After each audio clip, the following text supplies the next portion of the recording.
rejecting it. A short time ago, I talked to Congressman Steve King, a member of the Tea Party caucus, who voted against the Boehner bill in the House. So, Congressman King, the bill that's been put forward by Speaker Boehner in the past makes more than $1 trillion in discretionary spending cuts. It doesn't raise taxes. It's got provisions for finding more spending cuts down the road, and it calls for a balanced budget amendment, all of which is in line with bedrock principles of conservative Republicans. So why did you vote against it?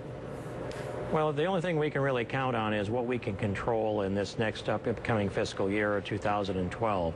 What it does is it takes the $31 billion in cuts from the Ryan budget and reduces them down to $7 billion is all. And when you project that out over the period of the next decade, you can see that our national debt would have grown to only $24 million under this proposal as opposed to $25 million otherwise. It doesn't get us much. It's a very short-term fix. It dials it down rather than up.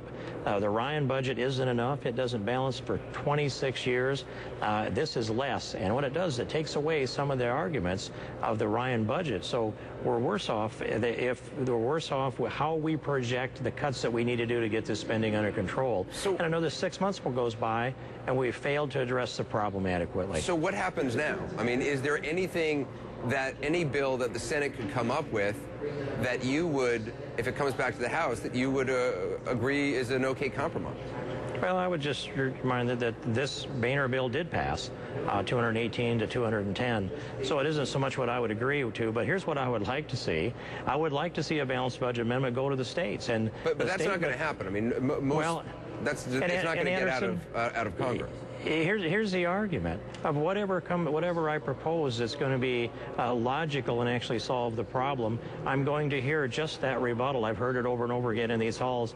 It's not going to happen because the president won't go along with it, or it's not going to happen because Harry Reid and the Senate Democrats won't go along with it. So logical solutions can't be applied because illogical people won't go along with it. What do you have to say to those people who worry that come August 2nd, the country will default on its debt, that either Social Security, Medicare payments won't go out, interest rates will go up, and that ordinary Americans will suffer? Do you worry? I mean, do you think this date is real, and do you think the results of defaulting will really be as cataclysmic as some say? I don't think it will be as cataclysmic at all.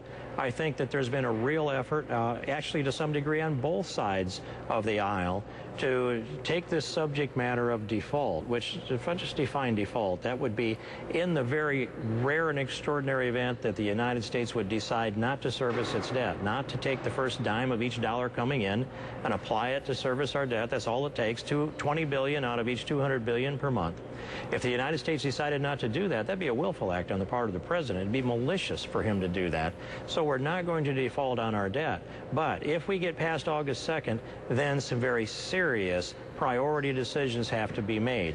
And I wanted to pass priority legislation. I still think we should pass prioritization legislation. And I think we've got 2 or 3 months that we could go through this debate. It's going to take brinksmanship. We're in the middle of brinksmanship. And I regret that the American people see this as a business deal that each side needs to get it done with and move on. It's a political agreement that requires brinksmanship, and the pressure just isn't great enough to resolve this yet. Bottom line, in the final hours, do you think there will be some sort of a compromise between some Republicans, probably not yourself, and Democrats to get something done by that date? I think something is going to be resolved, and I've never taken the position that the debt ceiling will not be increased. I think that the more pressure we have, the more responsible we're going to be with the decisions we make on our budget, and the closer we get to solving this problem.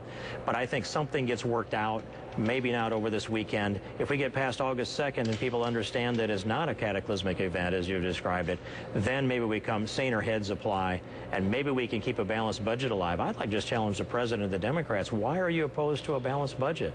It's what it takes to get this Congress responsible. I want to keep that idea alive, and I want to keep the full faith and credit of the federal government in place, and I want to take care of our seniors and our military in particular, Anderson. Congressman King, I appreciate your time. Thank you.